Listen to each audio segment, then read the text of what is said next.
one of my favorite books is the book of Revelation. That picture has always captured me, that Jesus is coming someday out of heaven on his white horse with all the armies of heaven to establish a kingdom of peace and justice and righteousness on earth, and he'll reign and we'll reign with him. And I was absolutely captured by the fact that when we think of eternity, we draw out an eternal timeline. It's infinite in both directions. And eternal perspective saying is my life is a dot between two vast eternities.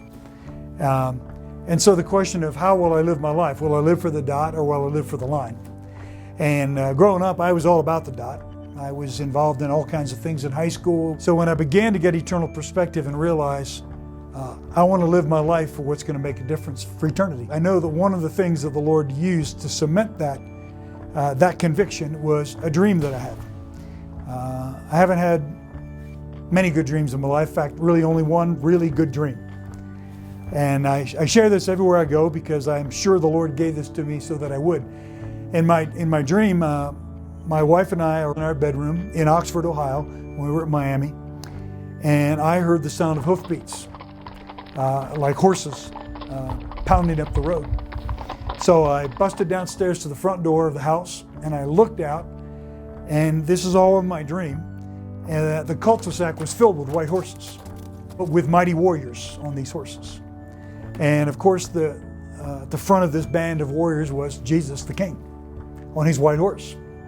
Now, I should back up and say, I had started to pray way back before I had this dream and asked specifically for him to raise up laborers. And I had a world map that Global Missions had produced. And so I'd put my finger on our little campus here in Miami of Ohio, and I would just pray, Lord, would you raise up men and women who would be all over the world someday, and all these different continents, from this little campus of Miami, which most people think's in Florida, but it's not, it's in Ohio.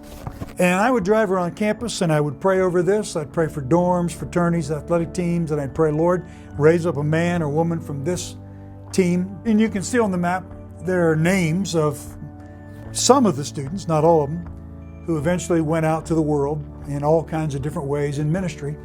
And I just became convinced that if we disciple and multiply our life, we can reach the world. I believed that. So I had this dream, the Lord gave me this dream while I was at Miami of Ohio.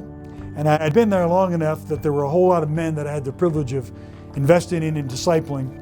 And so then picking it back up in the dream, in my dream, I'm looking out this cul-de-sac of warriors, and Jesus gets off his white horse and walks up the sidewalk to me. And Jesus the King, the warrior king, looks right into my eyes and says, Roger, well done, good and faithful servant. And then he reaches over and grabs the reins to my white horse. And I get on my white horse and I go out to the cul-de-sac, and there I see the faces of all these warriors, and they're all men and women I had previously either led to Christ or discipled in my ministry. And we start slapping high five, and my dream ended as we rode off with the King, Jesus the warrior king, to usher in a kingdom. Now that was the only and really best dream I've ever had. But I share it everywhere I go.